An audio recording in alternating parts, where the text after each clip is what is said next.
அப்பா எங்க ஆசீர்வாதம் பண்ணுங்கப்பா. எங்க நல்லா இருக்குமா நல்லா இருக்குமா. மந்திரிமா மந்திரிமா மாப்பிள்ள என் பொண்ணை கண்கலங்காம பாத்துங்க. சரிங்க மாமா வரேன். வாப்பலாம். எனக்கடா பொண்ணு தர மாட்டேன்னு சொன்னீங்க. இனிமேதான் ஆட்டமே ஆரம்பம். அடா வாங்க வாங்க மாப்பிள்ள. யோ முட்டாள் மாமா, என்ன மாப்பிள்ள ஆச்சு? என்ன நினைச்சு நிக்கிறீங்க? எதுக்கு என்ன ஏமாத்துறீங்க? ஏமாத்திரமா? டேய் சீர்வரிசை வச்சு குறை வச்சியா? அதெல்லாம் கரெக்டா குத்தாச்சு. அந்த பல்சர் பைக் கூட நான் தான் அவர் வீட்டுல போய் விட்டு வந்தேன். யோ அது இல்லையா, நான் பொட்டு வந்து வச்சுக்கிறீங்க. சாவடி அடிக்கிறா. ஒரு மனுஷன் 9 மணி நேரம் வேலை செய்யலாம், ஆனா நான் 24 மணி நேரம் வேலை செய்யறேன். செய்ய முடியுமா? முடியாது. ஆனா நான் பண்றேனே. உங்களுக்கு என்ன ரைஸ் இப்படிப்பட்ட பொண்ணை என் தலையில கல்யாணம் கட்டி சாவடிக்கிறீங்க?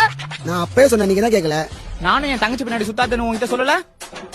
டேய் என் பொண்ணை யாருக்கு வேணா கட்டி கொடுப்பேன், ஆனா உனக்கு கட்டி கொடுக்க மாட்டேன். வெளியே போடா.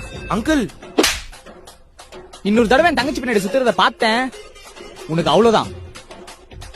நீ கேட்கல, அதை மாசா கெத்தா சுத்திட்டு இருந்த. இப்ப அனுபவி. ஓ மாமா, இப்பதான் பண்ணியா தலையெல்லாம் வலிக்குதியா இருக்கு. யோ மாமா மாமா, அவன் வந்துட்டாயா? நாங்க போயிட்டு ஒழிஞ்சிக்கிறேனா? அவன் கேட்டா இல்லன்னு சொல்லு. அந்த ஆள் வந்தாரா?